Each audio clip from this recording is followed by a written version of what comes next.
Aquela pessoa brilhante, bem comportada, o orgulho dos pais, de repente pira, tem alucinações, se isola do mundo, como o Tarso. Papel, aliás, que o Bruninho Galhaço está fazendo super bem na novela Caminhos das Índias. Ele tem sintomas claros de esquizofrenia, uma doença mental grave que pode ser controlada, mas que é cercada de muito preconceito, inclusive da família. A psiquiatra Ana Beatriz Barbosa da Silva vai falar sobre a esquizofrenia. E tem aqui um colega de profissão, digamos assim, da doutora Ana Beatriz, nesse momento, né? Porque na ficção, em Caminho das Índias, o Estênio Garcia é o Dr. Castanho, um psiquiatra que sabe falar a linguagem dos pacientes. A esquizofrenia, né, que é a psicose, que é o louco que a gente chama, tem tratamento hoje, tem controle, mas não tem cura. Porque a esquizofrenia vem em cima de uma personalidade específica. É uma criança que sempre foi mais reservada, mais tímida, com menos mecanismos de defesa. Então é aquela criança, aquele adolescente que não sabe responder a uma agressão, que não sabe lidar com dificuldade, ele foge, ele se omite. Então, ele, claro que quando ele abre uma doença dessa, ele não virou assim, ele não foi uma criança feliz, expansiva e ficou um bichinho, não. Ele já tinha uma personalidade predisposta a isso. Mas o interessante é que a gente sabe hoje que a esquizofrenia tem tratamento, tem controle, mas tudo tem a ver com a precocidade do tratamento. Né? Então, por exemplo, o primeiro surto... Então, quanto mais cedo começar, melhor? Com certeza. Por exemplo, o primeiro surto esquizofrênico, o índice de você poder controlar aquela pessoa para o resto da vida sem recaída é de 80%. Quando vai para o segundo, isso baixa para 50%.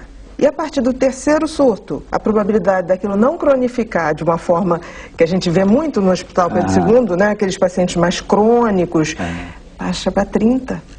E o que acontece? Então você tem que tratar imediatamente? Sim. Até porque a psicose não é difícil de detectar, porque é um quadro muito florido, ela é difícil de tratar, de conscientizar e tratar. Você de cara, assim, numa entrevista, numa consulta, você saca? Claro. Se a pessoa é esquizofrênica porque é muito florido o quadro. Tipo o quê? O que é um quadro florido? Por exemplo, a família chega e traz. Aí a família diz que ele está delirando. Ele está vendo que aquilo vai prejudicar ou vou internar, ele fica mudo. Você tem que, com psicose, entrar no jogo do paciente. Então, eu nunca nego. Por exemplo, tem um cara debaixo do sofá. E será? Por que ele está aqui? Nossa, a gente tem que investigar isso. Então, eu sempre digo, vamos investigar isso, porque ele está sempre perseguido. Né? E na hora que você faz isso, ele abre um sorriso, tipo assim, alguém está me entendendo.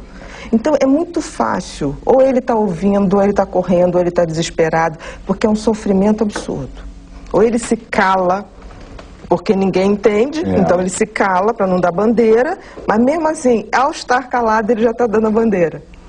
Porque ele tem medo de você. E essas visões, assim, o gato que vai cair do telhado, o rato que está na piscina, como o Tarso contido, são sinais também, a pessoa tem isso, tem umas isso visões. já é a crise aguda. Já agudizou isso geral. Escandalosamente. Você sai na rua, se tiver um mendigo falando sozinho, uma criança olha e fala, tá maluco, né, mãe? Uma criança vê um surto psicótico. O que acontece no Brasil é que o primeiro surto, se é na classe rica, manda para fora, isso aí é um estresse, vai estudar, vai não sei o quê. Se é na classe pobre, acontece uma coisa engraçada, vai para o Pai de Santo. É o que eu digo sempre, rezar nunca faz mal. Vai lá, mas não deixa de tratar. Não tem problema nenhum. Reza também. Reza também, não faz mal nenhum. Agora, o que acontece é que cronifica, né? Porque quando chega já teve o terceiro. Um surto a primeira vez, 6 meses antes, o paciente já começa a dar sinal. Ele começa a se achar estranho, ele começa a achar que a realidade está diferente, ele já começa. Porque a psicose, ela é uma quebra. É como se você tivesse uma parede, que é a nossa personalidade, e ela, 6 meses antes, ela começa a rachar. Mas tudo bem, está tranquilo. Quando explode o surto, aí abriu uma fissura. Se você não trata ali na primeira, aquela estrutura, depois do terceiro, aquilo vai pedacinho para tudo que é lado. Aí tem o tal do empobrecimento, né? Afetivamente fica uma pessoa embotada, uma pessoa como se não tivesse sentimento, mas na realidade tem, mas não sabe mais expressar esse sentimento. Teve uma época que se glamourizou a genialidade artística com a psicose. Então, por exemplo, o cara começava a delirar e pintar, então, nossa, deixa ele assim porque ele está produtivo, ele é um gênio da arte, ele é um gênio da pintura, um gênio da literatura, seja o que for. Né?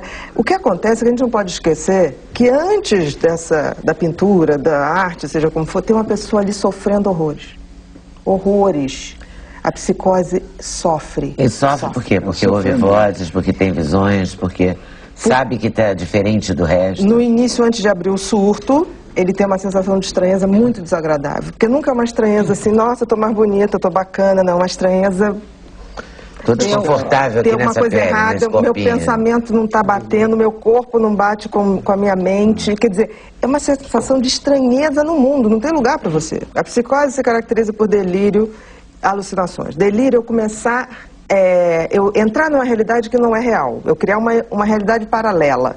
Então, por exemplo, eu começo a achar que estão me perseguindo porque eu tenho uma informação que só o FBI sabe e a Rússia está atrás de mim, na época da Guerra Fria. A alucinação é um pouquinho mais grave, ter uma percepção distorcida de um estímulo real ou perceber o que nem existe, ver o gato que não está lá. Ou então ver uma sombra e distorcer achando que é o gato. Então, isso é um sinal de gravidade. Agora, esses sintomas, o delírio e a alucinação, eles são muito gritantes. Isso é fácil de identificar. Os que causam muito mais, você tem que pesquisar mais, é a afetividade. Porque você sabe que o cara sente, mas ele não consegue expressar. Ele quer se comunicar, mas ele não consegue. Você conta uma coisa, ele fica olhando para você como se ele te penetrasse. Ele entra por dentro da tua alma, é uma coisa impressionante. E dá um incômodo. Agora, isso tudo, se você entender que ele está morrendo de medo de você, na hora em que você se põe como uma pessoa que entende o que ele está falando e não nega, ele baixa a guarda. Você passa a ser a salvação. É como uma empregada falou. Quando ele fala com o doutor Castanho, ele acalma. Por quê? Porque o doutor Castanho chega lá e em nenhum momento fala assim, para de falar besteira. Não contesta ele. Esse negócio de rato, besteira. Tipo assim, vamos ver esse rato então. Por que esse rato está aí, né? Assim, concorda, então ele relaxa. E o discurso, né, no surto, além disso, o discurso fica totalmente desorganizado. Ele tem uma incapacidade de botar o pensamento lógico, porque é tanta emoção, está mergulhado em tanta emoção que o pensamento fica desconectado. Então fala rato, rato, piscina, piscina, piscina, rato, rato, e tende a repetir, né? Tem uns maneirismos de mão. A esquizofrenia, o índice é de 1% da população geral. Desse 1%, 6% se matam por desespero, por absoluto medo, cometem o suicídio, tentando fugir de alguma coisa. Então, hoje, a regra é muito clara.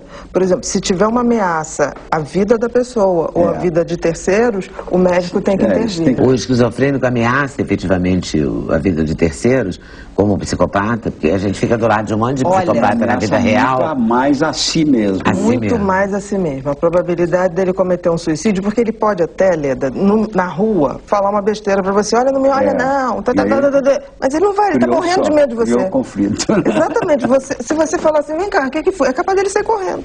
E há casos de abrir por conta de um cigarro de maconha? Existe. A gente sabe hoje que o surto está ligado ao excesso de uma substância química cerebral chamada dopamina.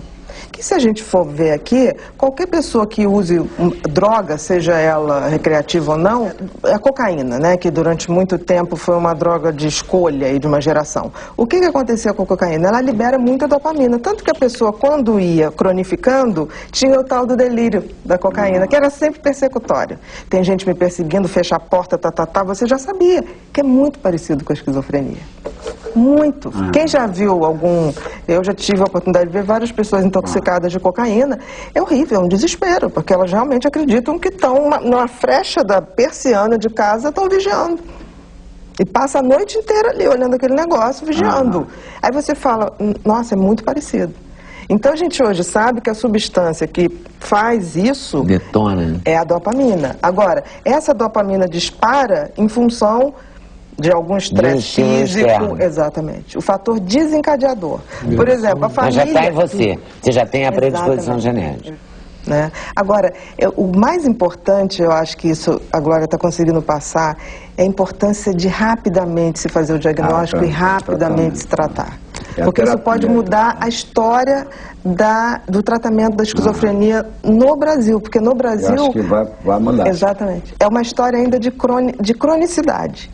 Esses pacientes que você vê na rua, que fumam muito, falando e delirando e às vezes gritando sozinho, são crônicos. É o que a gente chama da esquizofrenia residual, é aquela que evoluiu. Que não foi tratada, deixou evoluir, já é depois do terceiro surto. Isso então, a gente aprendeu. Um crime.